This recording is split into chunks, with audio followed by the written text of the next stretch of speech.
merger and acquisition. बेटा merger and acquisition. Now what is merger and acquisition? देखो simple सा फंडा है. मर्जर मतलब दो बिजनेस कंबाइंड होता है, मर्ज होता है, दैट्स इट. नॉर्मल एकदम सिंपल जनरल टर्म में समझो, दो बिजनेस कंबाइंड हो रहा है, that is what merger. Acquisition मतलब अगर कोई बिजनेस किसी दूसरे बिजनेस में स्टेक ले रहा है, बराबर है, या टेक ओवर कर रहा है, कंट्रोल कर रहा है, तो that is what acquisition. Simple सा जनरल मीनिंग है, जनरल एकदम, राइट है. सो फिलहाल व्हाट इज मर्जर? देखो मर्जर क्या है बेटा? when the shareholders of what more than one company, when the shareholders of more than one company, usually two, normally two companies hota hai beta, decide to pool the resources of the companies, decide to pool the resources of the companies under a common entity, उसी को बोलते हैं merger, right है. जैसे company ए, ये company ए है, ये company B है, दोनों इंडिविजुअल कंपनी है.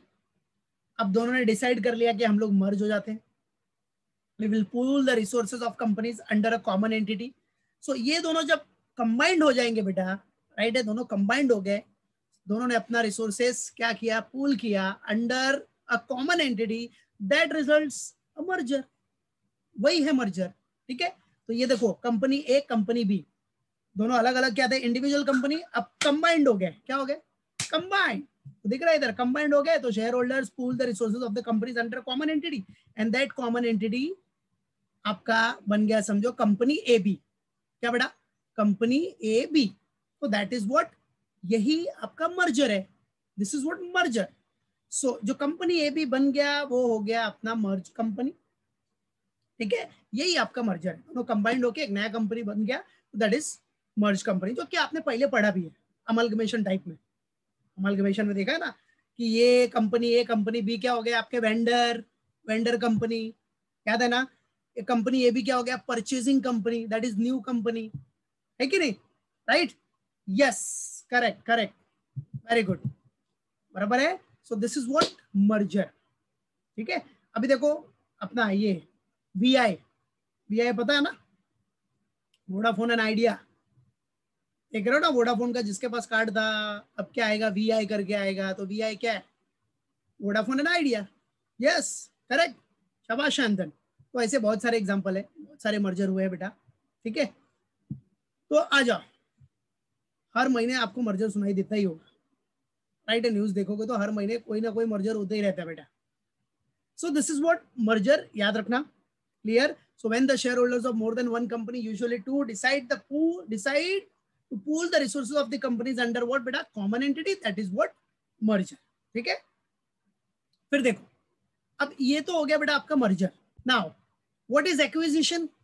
एक्विजिशन मतलब आपने उस कंपनी का स्टेक लिया है, आपने उस कंपनी में ओनरशिप ले लिया, आपने उस कंपनी को कंट्रोल करने के लिए, बराबर है, उसमें स्टेक लिया है, या फिर आप क्या कर सकते हो, उसमें वो कंपनी को टेक ओवर कर सकते हो, बराबर है. तो ये सारे क्या है आपके एक्विजिशन के फॉर्म है. तो नॉर्मली एक्विजिशन रेफर्स टू क्या, acquiring of ownership, acquiring of ownership right, बराबर. ओनरशिप राइट लेते हो आप किसी कंपनी में विदाउट एनी कॉम्बिनेशन, बराबर है, कि वहां मर्ज नहीं होता, आप खाली क्या कर रहे हो, परचेज कर रहे हो, मतलब समझो ओनरशिप राइट परचेज कर रहे हो, स्टेक परचेज कर लिया आपने, समझो 20% स्टेक ले लिया आपने, 30% स्टेक ले लिया, राइट है, या टेक ओवर भी कर सकते, ठीक है. So acquisition refers to the acquiring of ownership right. Normally क्या मिलेगा आपको, acquiring of what, ownership right in the property and assets. Acquiring of what beta, ownership right in the property and assets without any combination. क्या बेटा, without any combination of companies, बराबर क्या, without any combination of companies, ठीक है. सो याद रखना acquisition क्या हो गया, एक्विजिशन रेफर्स टू क्या हो गया बच्चा, yes, acquisition refers to the acquiring of ownership, what, acquiring of ownership right. क्या बेटा, acquiring of what, ownership right in the property and assets without any combination of companies. Simple है कि नहीं. So thus we can say that, thus in acquisition two or more companies may remain independent. Acquisition में क्या होता है, two और more companies may remain independent, separate legal entity, but there may be a change in control.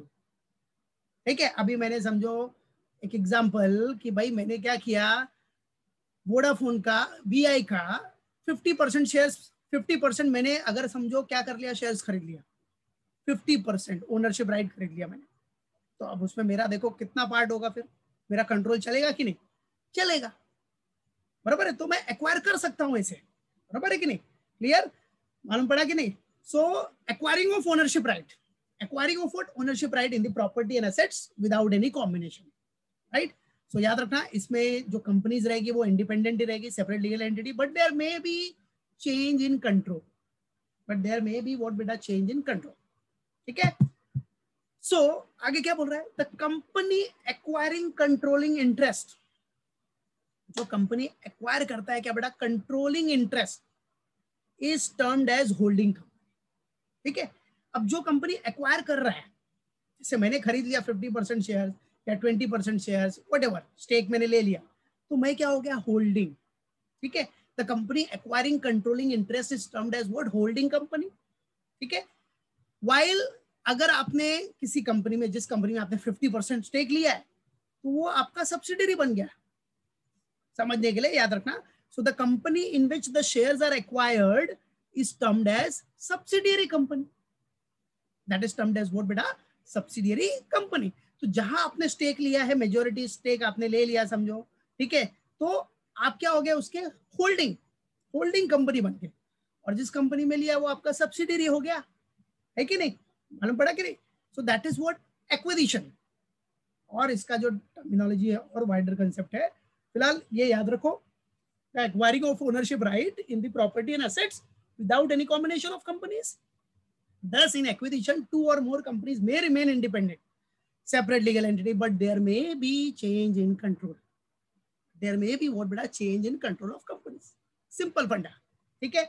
And the company acquiring controlling interest, क्या?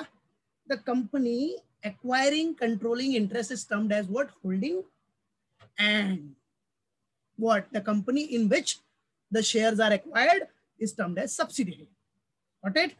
Clear, acquisition मालूम पड़ गया। सो क्या दिया बेटा, सिनर्जी इफेक्ट, क्या, synergy effect, very important concept merger and acquisitions का, ठीक है। तो अभी देखो सिनर्जी इफेक्ट मतलब क्या, अभी कंपनी मर्ज हो गई, पहले आप अकेले काम कर रहे थे, बराबर है, ठीक है, अकेले काम कर रहे थे, तो जो भी एफिशिएंसी थी, जो भी बिजनेस था, दैट इज नॉर्मल, ठीक है। बट आप मर्ज होने के बाद, दो कंपनी मिलने के बाद आपका जो परफॉर्मेंस है वो इंक्रीज हो गया मल्टीपल टाइम्स में, बराबर, परफॉर्मेंस इंक्रीज हो गया, एफिशिएंसी इंक्रीज हो गई, हेलो बड़ा, इंक्रीज इन एफिशिएंसी, तो वो सिनर्जी इफेक्ट बोलते हैं उसको, क्या बोलते हैं, सिनर्जी इफेक्ट। ये दोनों कंबाइंड होने के बाद वाह क्या परफॉर्मेंस इंक्रीज हुआ है, बराबर है। तो सिनर्जी विद एनर्जी, हेलो बड़ा, तो synergy is what, synergy effect is क्या होता है बेटा, the advantage to a company, advantage to a company gained by what, merging existing resources, दो कंपनी मिल गए, उनके रिसोर्सेज मिल गए, मालूम पड़ा, तो उसकी वजह से जो गेन होता है दैट इज व्हाट, सिनर्जी, मालूम पड़ा कि नहीं। जहां अकेले काम कर रहे थे, अब साथ में मिलके काम कर रहे हैं, तो डबल परफॉर्मेंस इंक्रीज हो गया, डबल बेनिफिट हो रहा है, डबल प्रॉफिट हो रहा है, एक्सपांशन अच्छा हुआ है, बराबर है। So combined performance is better, what it means, what, यहाँ कंबाइंड परफॉर्मेंस हो गया better than the sum of its part, right. तो ये याद रखने का। हाँ, अब सिनर्जी में क्या बोलता है, देखो जैसे आप बोल सकते हो 2+2 सबको पता है 4 होता है, बराबर है, 2+2 4, बट अगर सिनर्जी इफेक्ट है, सिनर्जी इफेक्ट में क्या होगा, 2+2 4 नहीं, ज्यादा हो जाएगा, increase, more than the normal, बराबर है, more than the normal, that is what synergy effect, gain हो रहा है। तो 2+2 इधर क्या हो गया, 4 नहीं, 5 इफेक्ट, 6 इफेक्ट, 7 इफेक्ट, ऐसा हो सकता है, that is what synergy effect. Remember it everyone, synergy effect, that combined performance is better than the sum of its parts. Got it? Clear? तो याद रखना, synergy is what, the advantage to a company gained by merging existing resources with another company's resources. ठीक है, तो combined performance better होता है, improve हो गया, तो that is what, synergy effect, वही है आपका सिनर्जी इफेक्ट, मालूम पड़ा कि नहीं। अकेले काम कर रहे थे तो आपकी एफिशिएंसी इतनी इफेक्टिव नहीं थे, लेकिन साथ में मिल गए, सबका दोनों कंपनी का रिसोर्सेज आ गया, टैलेंट्स आ गए, बराबर है, मालूम पड़ा, माइंड आ गया, एवरीथिंग, बराबर है। तो इससे क्या हो गया, एफिशिएंसी इंक्रीज हो गई, एफिशिएंसी इंक्रीज हो गई, that is what efficiency, double triple जो भी इंक्रीज हुआ है, that is what synergy effect, बराबर है। तो वही है आपका सिनर्जी इफेक्ट, और वही है synergy, the advantage to a company gained by merging existing resources with another company's resources. समझा? तो ये सबके माइंड में फिक्स होना चाहिए। अभी देखो बेटा, कुछ इंपॉर्टेंट फॉर्मूलाज है जो कि आपको यूज होगा सम सॉल्व करते टाइम पे मर्जर और एक्विजिशंस के। तो मर्जर और एक्विजिशंस का जब भी प्रैक्टिकल करोगे तो कुछ फॉर्मूलेज यूज होंगे, वो फॉर्मूले मैंने एक साइड में लिखे हैं, तो इसको पढ़ के रखो, फिर जब भी आप प्रैक्टिकल करोगे तो देखोगे कैसे मर्जर एक्विजिशंस क्या है, कैसे हो रहा है, कैसे आप उसका कैलकुलेशन कर रहे हो, एवरीथिंग, ठीक है। सो अभी क्या दिया है, जैसे ईपीएस, अर्निंग पर शेयर, तो सबको पता है कैसे निकालना है, जो कि हम लोग पहले भी निकाल चुके हैं। अर्निंग पर शेयर मतलब जो भी profit available to equity equity share holder, या earning after tax, profit after tax divided by what, number of equity shares, है कि नहीं। Earning per share is what, earning after tax, profit after tax, ठीक है, divide by number of equity shares. Earning per share के लिए जो भी earning after tax है या profit after tax, profit available to equity share holder, मालूम पड़ा, divide by number of equity shares. अभी अर्निंग आफ्टर टैक्स के बाद कुछ है ही नहीं, प्रेफरेंशियल से रिलेटेड या अदर्स कुछ है ही नहीं, तो वही अर्निंग आफ्टर टैक्स ही आपका क्या हो गया, profit available to equity share holder, वही अर्निंग आफ्टर टैक्स से आपका प्रॉफिट आफ्टर टैक्स है, everything. Profit available to equity share holder है क्या, profit available to equity share holder divide by number of equity shares.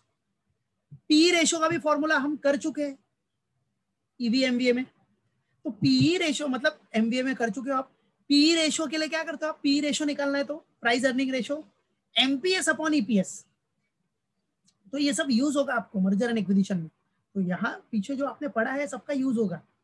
तो P ratio अगर निकालना है तो क्या करना है आपको, MPS upon EPS, market price per share divide by earning per share, याद रखना, ठीक है। क्या बेटा, पी रेशियो अगर आपको निकालना है तो क्या फॉर्मूला हो जाएगा आपका, पी रेशियो का एमपीएस अपॉन ईपीएस, ठीक है, याद रखना। फिर क्या बोलता है आपको, स्वैप रेशियो निकालना है, अगर स्वैप रेशियो, क्या बेटा, स्वैप रेशियो और एक्सचेंज रेशियो, ठीक है, क्या निकालना बेटा, स्वैप रेशियो और एक्सचेंज रेशियो अगर आपको निकालना है तो स्वैप रेशियो और एक्सचेंज रेशियो के लिए for number of shares offered by acquiring firm to target firm और कंपनी, ठीक है। स्वैप रेशियो और एक्सचेंज रेशियो क्या, स्वैप रेशियो और exchange ratio for number of shares offered by acquiring firm to target firm.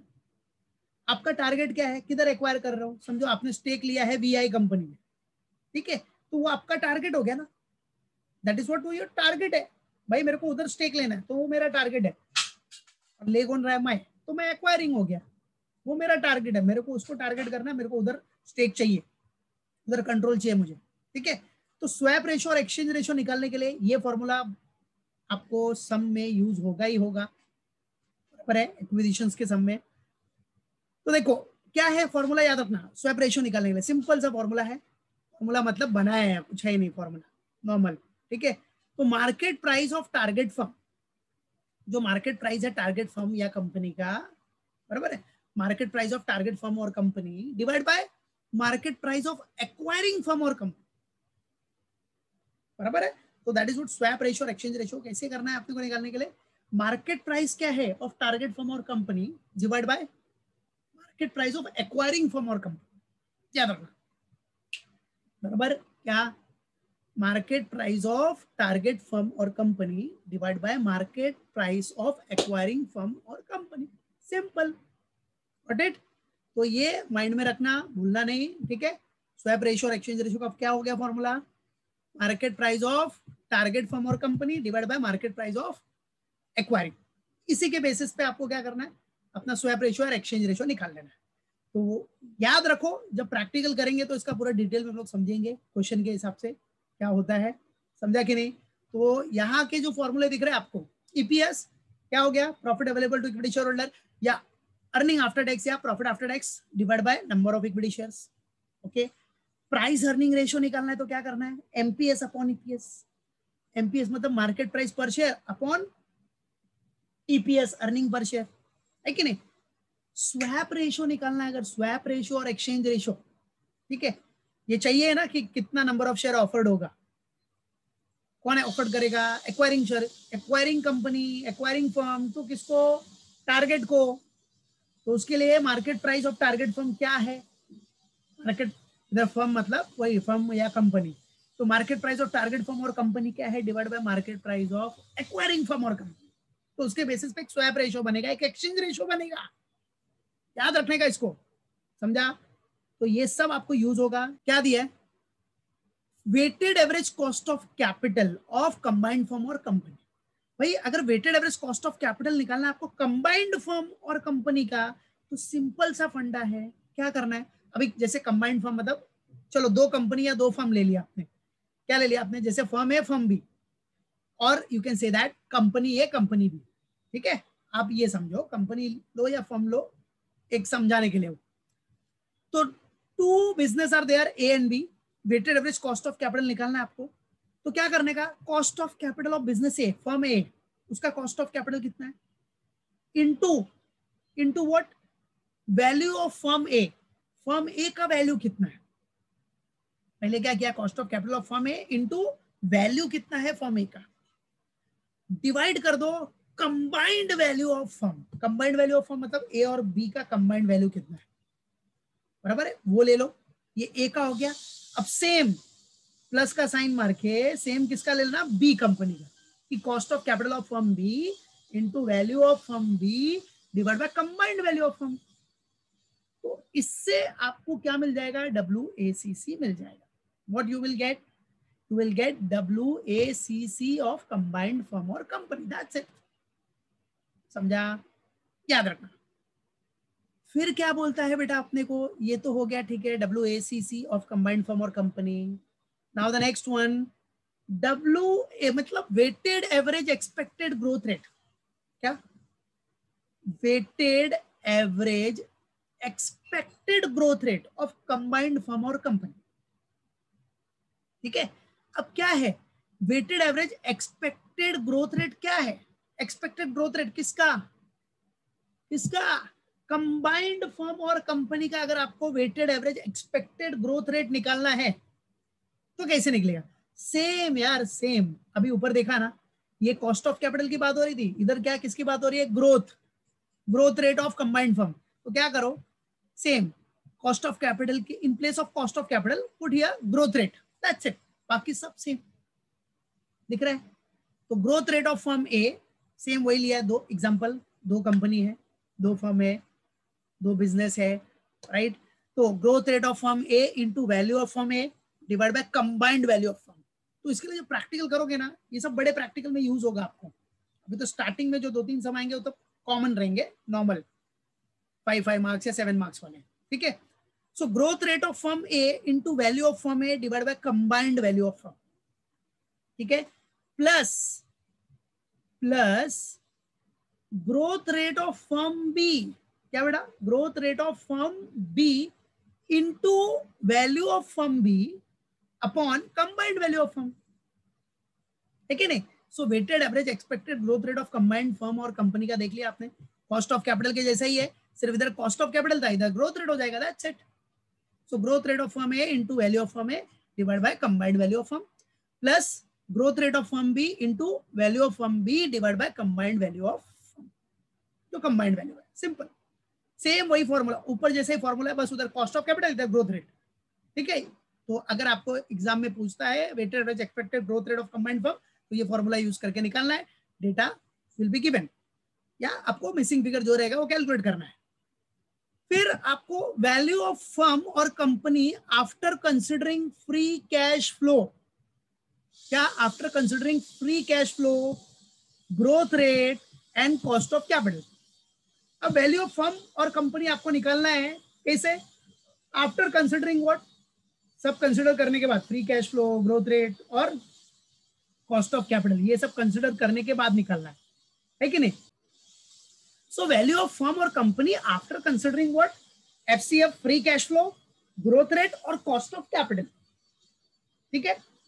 तो कैसा, अभी normally इधर कॉस्ट ऑफ कैपिटल मतलब क्या लिया है, कॉस्ट ऑफ इक्विटी, ठीक है। तो उसके लिए आपको क्या फॉर्मूला यूज होगा, अगर ऐसे वैल्यू ऑफ फर्म निकालना है after considering free cash flow, तो फ्री कैश फ्लो जितना रहेगा आपका कैलकुलेट करके आया रहेगा वो, उसके बाद और आफ्टर कंसिडरिंग क्या, ग्रोथ रेट, तो 1 प्लस ग्रोथ रेट कितना है, divided by cost of capital भी कंसिडर करना है, सो डिवाइड बाय के ई माइनस जी। याद आ रहा है कुछ, आपने लास्ट सेमेस्टर में पढ़ा है इससे रिलेटेड, बट इधर क्या आ गया, फ्री कैश फ्लो के बेसिस पे आपको करना है। तो ये फ्री कैश फ्लो से रिलेटेड अगर क्वेश्चन में आया तो वहां फ्री कैश फ्लो आपको निकालना है, कितना फ्री कैश फ्लो है, उसके बेसिस पे you will have to use this formula. तो इसलिए फॉर्मूला साइड में लिख के दे दिया था कि याद रहे कि ये फॉर्मूला यूज हो सकता है, ठीक है। सो वैल्यू ऑफ फर्म और company after considering free cash flow, growth rate और कॉस्ट ऑफ कैपिटल, क्या फॉर्मूला हो गया, free cash flow 1 plus growth rate divide by cost of equity minus growth rate, ठीक है। तो याद रखना, अगर वैल्यू ऑफ फर्म या कंपनी पूछा after considering what, free cash flow, growth rate और कॉस्ट ऑफ कैपिटल, तो सिंपल सा फॉर्मूला, फ्री कैश फ्लो ले लो या निकाल लो, कैलकुलेट करेंगे क्वेश्चन के बेसिस पे हम लोग, फिर 1 प्लस ग्रोथ रेट कितना है divide by cost of equity क्या है माइनस ग्रोथ रेट, बराबर है, 1 plus cost of equity minus growth rate. तो इसका पूरा कैलकुलेशन करेंगे विद एग्जांपल के साथ, मालूम पड़ा तो मालूम पड़ जाएगा, क्लियर। तो इसको अच्छे से रिवाइज करके रखना, मालूम पड़ा कि नहीं, इसको अच्छे से रिवाइज करके रखना। तो जब आप प्रैक्टिकल करोगे इसका प्रैक्टिकल, तो ये सारे फॉर्मूले हम लोग यूज करेंगे with respect to the examples, तो उसमें आपको और डिटेल में समझेगा, अटेड।